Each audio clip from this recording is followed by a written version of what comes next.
Отандық дәрігерлер күрделі операцияларды роботтың көмегімен жасайды. Қазақстан Республикасы президенті іс басқармасының медициналық орталығы науқастарды осындай тың әдіспен емдеп жатыр.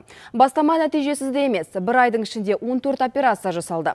Дәрігер роботтардың артықшылығы неде? Назерке Абдрахманқызы көріп қайтты. Бұрын робот операция жасайды десе сенбес едік. Қазір бұған ешкім таңғалмайды. Қондырғы дәрігерге қарағанда ем-домды нақты дәлдікпен жасайды. Әрі денені 3-5 мм ғана тіліп, ешқандай тыртық қалдырмайды. Талай жанға өмір сыйлаған инновациялық қондырғыны елбасы көріп қайтты. Мынау жасалып жатқан операциялар тек қана Қазақстанда емес, бүкіл біздің өңірде ең тұңғыш аппарат болып саналады. Сондықтан еліміз үшін, елді денсаулық үшін бұл үлкен бастама. Роботты қолдану әр жерде болмайды. Осы арқылы біз өзіміздің мамандарды үйретіп жатырмыз. Дэвид Самадимен мен Нью-Йоркта кездескем. Бұл дүниенің ең бір алдыңғы қатарлы хирургтардың бірі. Елбасы айтып отырған білікті дәрігер Дэвид Самади 20 жыл бойы Америкада робот хирургиясы саласында қызмет еткен. Бүгінде ол отандық дәрігерлерге білгенін үйретіп жүр. Тәжірибелі маман Қазақстанға елбасының шақыруымен келген. Мен үшін Қазақстанда жұмыс істеу үлкен қуаныш. Осындай мүмкіндік берген үшін Нұрсұлтан Назарбаевқа алғысым шексіз. Біз Қазақстанға робот қондырғыларын әкеліп, өз тәжірибемізбен бөлісіп жатырмыз. Мақсат инновациялық әдістерді осындағы жергілікті дәрігерлерге үйретіп, хирургтардың жұмысын жеңілдету. Біз алдағы уақытта Қазақстанда медициналық туризм дамитынына сенімдіміз. Осында келуіміздің тағы бір себебі ол шетелден келіп Қазақстанда ем қабылдайтын туристердің санын арттыру. Мы должны объявить нашим соседям по Центральной Азии всем, что можно здесь вылечивать и поправить здоровье и нашим соседям по России. И это будет таким известным центром во всем мире. Сейчас мы занимаемся строительством онкоцентра. И этот аппарат онкологическим болезням является тоже уникальным делом, которое будет решать и такие вопросы. Thank you very much, Mr. Samadi. Робот қондырғының Қазақстанға жеткізілуіне де елбасы тікелей пәрмен берген. Мақсат әлемдік медицинадағы озық технологияларды енгізу. Сол арқылы науқастардың өмірін арашалап, талай жанға өмір сыйлау. Бүгінде көздеген меже іске асып келеді. Я с самого начала участвовал в приобретении этого аппарата. Самое главное, учеба наших хирургов. И уже проведено 14 операций самым инклюзивным образом, бескровные, без полостных каких-то моментов. И делают это все наши люди. Действительно важнейшее событие. Много жизней спасет, много людей будут довольны и будут здоровы. Қазірдің өзінде тың технологияның көмегімен ем алып, дертінен сауыққан науқастар аз емес. Елбасы олардың әрқайсысымен кездесіп, хал жағдайын сұрады. Жаңадан келген қондырғыға тап болдыңыз. Енді жазылып кететін болдыңыз. Мұндай жоқ. Қазақстанда да, Ресейде де тек қана біздікі. Мен алып келіп қойдым, сізде адамдарды ешқандай ішін жармай, ашпай операцияны жасап бастады. Бірақ күннің ішінде жазылып кетіңіз.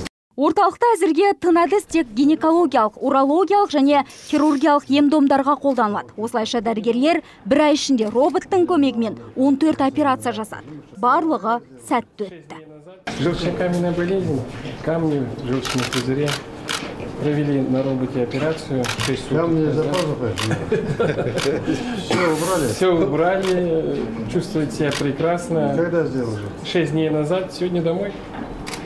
Мне мынау американдық нәрсемен алып бердім осы жерге. Ешкімде жоқ Қазақстанда бірінші рет.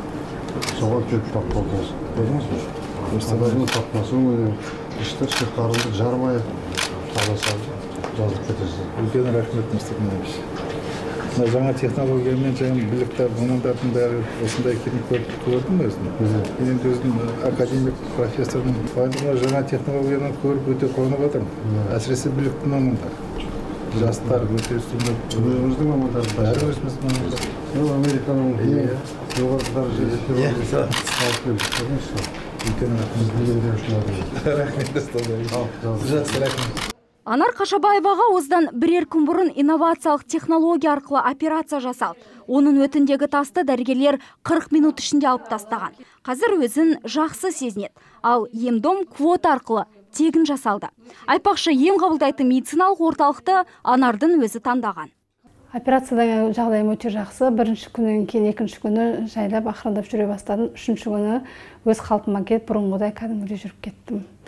Мен сондықтан осы реабилитация түрі жасалғанда өте қуандым. Қазіргі технология бойынша, өйткені бұнда өте нәзік ткандарға жетпей, жаңа повреждение дейді ғой, жаңағы ткандарды қозғамай, қосалық ткандарды қозғамай, тек қана жаңағы тастардың түрін ғана алып тастады, сондықтан өте жеңіл жасалды. Елбасы Анардың да хал жағдайын сұрады. Шәкірт тәрбиелеп отырған ұстаз үшін бүгін ерекше күн. Тоже желчно-каменная болезнь поступила 6 дней назад. 5 суток назад мы сделали на роботе операцию. Чувствует себя прекрасно, кушает. Уже сегодня будем выписывать ее домой. То есть...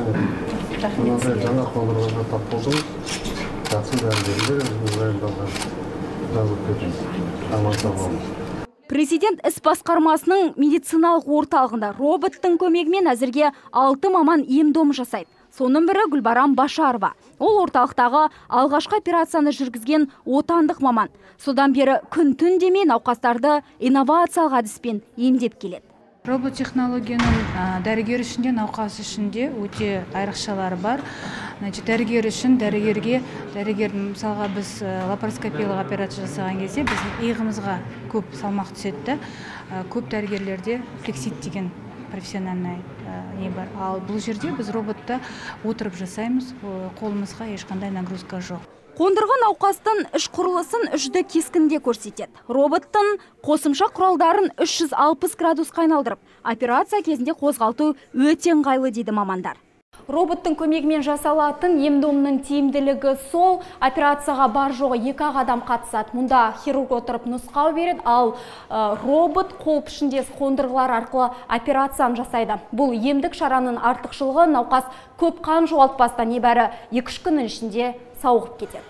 Бұл қондырға әсіресе қан аздығына шалдыққан науқастарды емдеуге өте қолайлы. Қазір орталықта осы тың әдісті отандық мамандарға үйрету ісі қолға алынды. Мұнда тек біздің дәрігерлерді ғана емес, шетелдік мамандарды да оқыту жоспарда бар. Обучается не только... Біз хирургтарды ғана емес, медбикелерді де оқытамыз. Себебі мұнда тек хирургиялық ем-дом жасалмайды. Ағзаның барлық мүшесіне диагностика жасаймыз. Сондықтан оқыту ісін біз әрмен қарай дамытып, Ресей, орталық Азия елдері және өзге де шет мемлекеттердің мамандарына бар білгенімізді үйретеміз. Мұндай оқыту орталығы әлем бойынша тек ақш пен Италияда ғана бар. Енді міне біздің елде ашылып отыр. Бұл дегеніміз шетелден бізге тек емделушілер ғана емес, тың әдісті меңгергісі келетін дәрігерлерде ағылады деген сөз. Нәтижесінде елімізде медициналық туризм дами түспек. Ежегодно к нам приезжает все больше и больше иностранцев. Жыл сайын бізге келіп, ем қабылдайтын шетелдіктердің қатары артып келеді. Әсіресе Еуропа мен Азия елдерінен көптеп келеді. Біз келер айдан бастап кез келген қазақстандықтың генетикалық паспортын жасауға мүмкіндік беретін 11 инновациялық технологияны енгізуді жоспарлап отырмыз. Президент іс басқармасының медициналық орталығы жылына 10 мың науқасты емдейді, 6 мың операция жасайды. Сондықтан мұндай тың технологияларды енгізу орталық үшін тиімді болмақ. Назерке Абдрахманқызы, Жандос Битабар, Президент телерадио кешені көмегімен қорытынды жаңалықтар.